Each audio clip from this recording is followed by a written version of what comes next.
jack like that typically run? About 120 to about 160. Most of the time at Harbor Freight you can get them. They be on sale for about sometimes $100. I don't know if I need that. Definitely something other than the factory shit. Oh yeah. We be out here all day. Well, yeah, you can get they got some smaller than this, Yeah. and then they cost less, and they're a lot lighter. They're aluminum jacks, like 2 tons.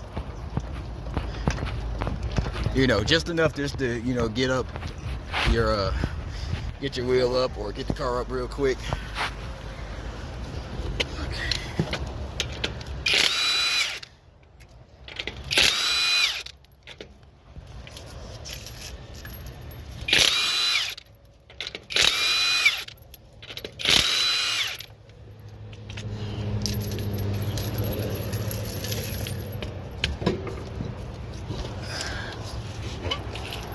It's a good tire. Yeah, I got it. It's warranted and everything. So Oh, okay. Be bad, but I know it was something in the side because Something inside. when I checked it, I could still feel the air leaking out of it. Oh, coming out the sidewall? Yeah, Okay. I know in most cases, you can get past the shit, but once it's on the side, there ain't gonna be too much they can do. Yeah. Okay, thank you.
Oh yeah, it's an air compressor.